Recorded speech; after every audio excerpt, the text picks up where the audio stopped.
Del latín atom. Un átomo es la cantidad menor de un elemento químico que tiene existencia propia y que está considerada como indivisible. El átomo está formado por un núcleo, con protones y neutrones, y por varios electrones orbitales, cuyo número varía según el elemento químico.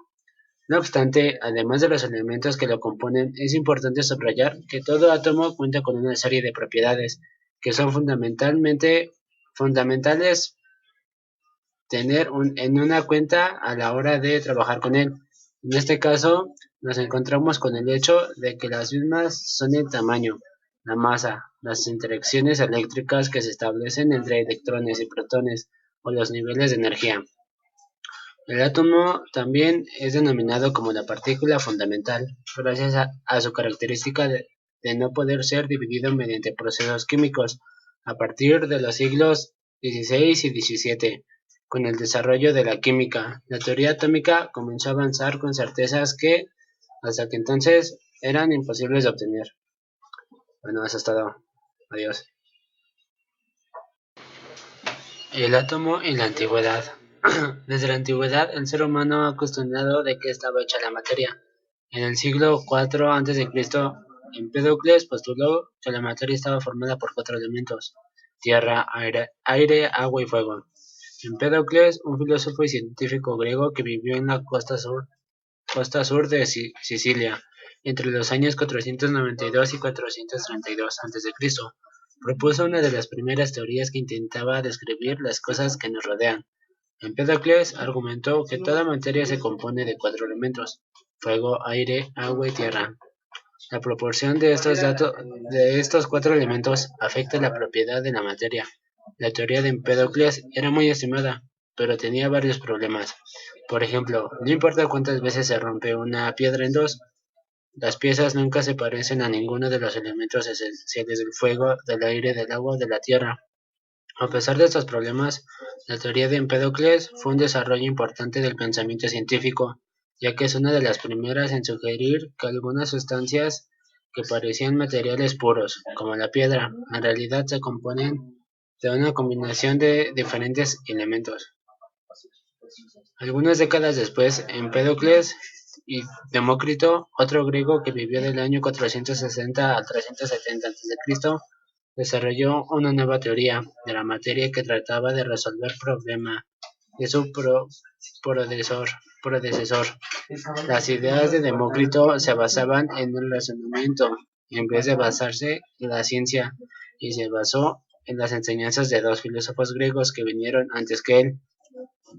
Demócrito piedra sabía que si uno tomaba una piedra y la corta en dos, cada mitad tiene las mismas propiedades, que la llega un momento en que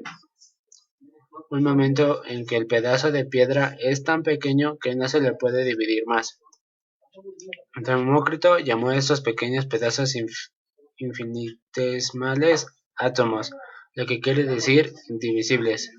Su- Sugirió que los átomos eran eternos y que no podían ser destruidos. Demócrito teorizó que los átomos eran específicos al material que los formaban. Esto quiere decir que los átomos de piedra eran propios de la piedra, diferentes de los átomos de otros materiales, tales como la piel.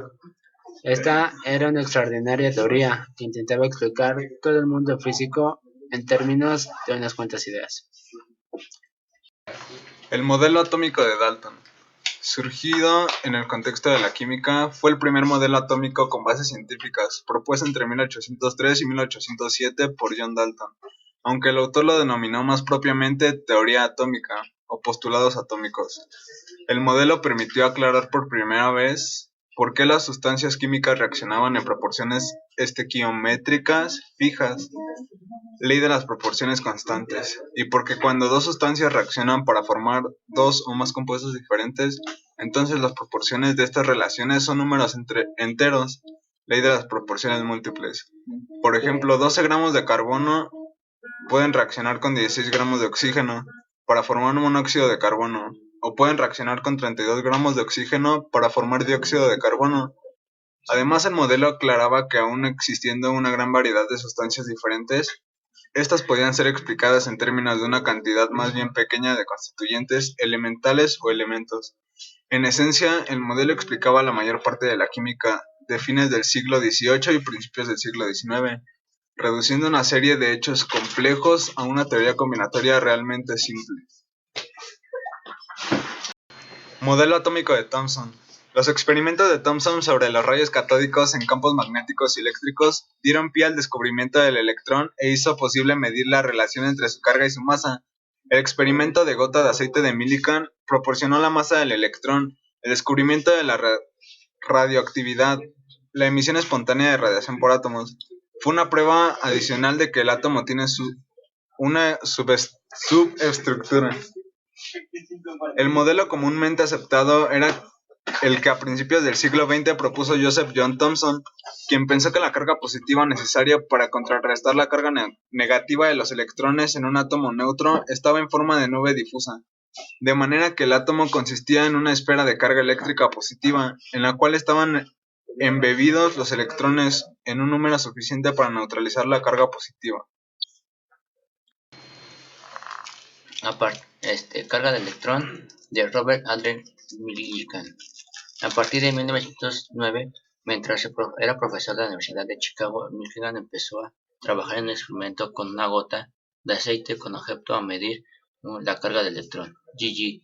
Thomson había descubierto la relación de carga-masa del electrón, pero ninguno de ellos podría separarlo por separado. Por lo tanto, si uno de estos dos valores podrían ser determinados, el otro podía calcularse fácilmente. Robert A. Millikan y sus estudiantes de cargo Herbert Fletcher utilizaron el experimento de la gota de aceite para medir una carga de electrón y con ello su masa y el número de Avogadro. Aunque la autoría del descubrimiento era de Millikan, a sabiendas de la determinación de la carga de electrón, le forjarían una reputación en la comunidad científica. Hizo un trato con Herbert Fletcher para que apareciera Robert A.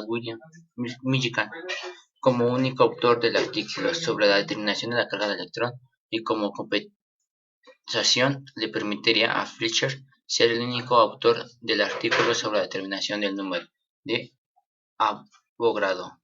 Bien pudieron ser usadas como tesis doctoral. El trato lógicamente no era agradado para Fletcher, pero tenía en cuenta que Robert A. Millikan era su mentor. No tuvo más remedio que aceptarlo. Tras la defensa de su doctorado en 1911, Herbert Fletcher no continuó trabajando para Robert A. Millikan. Sin embargo, y a pesar de la determinación de la descarga de electrón, una de las razones fundamentales para recibir el Premio Nobel de la Física en 1923, los dos últimos mantuvieron buenas relaciones durante el resto de su vida, y la historia no lo hizo público hasta la muerte de ambos. El modelo atómico de Rutherford. El modelo atómico de Rutherford es un modelo atómico o teoría sobre la estructura interna del átomo propuesto por el químico y físico británico neozelandés Ernest Rutherford para explicar los resultados de su experimento de la mina de oro, realizado en 1911. El modelo de Rutherford fue el primer modelo atómico que consideró al átomo formado en dos partes, la corteza, luego denominada periferia, construida por sus electrones, girando a la gran velocidad alrededor de un núcleo muy pequeño que concentra todas las cargas eléctricas positivas y casi todas las masas del átomo. Rutherford llegó a la conclusión que la masa del átomo se concentraba en una región pequeña de cargas positivas que impedían el paso de la partícula alfa, surgiendo un nuevo modelo del cual el átomo posea un núcleo o centro en el cual se concentraba la masa y carga positiva, y que en la zona extranuclear se encontraban los electrones de carga negativa. El modelo atómico de Bohr es un modelo del átomo, pero fue el primer modelo atómico en el que se introduce una cuantización a partir de ciertos postulados. Dado que la cuantización del momento es introducida en forma AD o HOC, el modelo puede considerarse transicional en cuanto que se ubica entre la mecánica clásica y la cuántica. Fue propuesto en 1913 por el físico danés Niels Bohr para explicar cómo los electrones pueden tener órbitas estables alrededor del núcleo y por qué los átomos presentaban espectros de emisión característicos, dos problemas que eran ignorados en el modelo previo de Rutherford. Además, el modelo de Bohr incorporaba ideas tomadas en efecto fotoeléctrico explicado por Albert Einstein en 1905. Teoría cuántica. Teoría física basada en la utilización de un concepto de unidad cuántica para describir las propiedades dinámicas de las partículas subatómicas y las interacciones entre la materia y la radiación. Las bases de la teoría fueron sentadas por el físico alemán Max Planck, que en 1900 postuló que la materia solo puede emitir o absorber energía en pequeñas cantidades discretas llamadas cuantos. Otra contribución fundamental al desarrollo de la teoría fue el principio de incertidumbre, formado por el físico alemán Werner Heisenberg en 1927, y que afirma que no es posible especificar con exactitud simultáneamente la posición y el momento lineal de una partícula subatómica. Erwin Schrödinger fue un físico austriaco que en 1925 desarrolló la ecuación Schrödinger, que describe la evolución temporal de una partícula subatómica masiva de naturaleza ondulatoria y no relativista. Él da importancia central en la teoría de la mecánica cuántica, donde representa para las partículas microscópicas un papel analógico a la segunda ley de Newton en la mecánica clásica.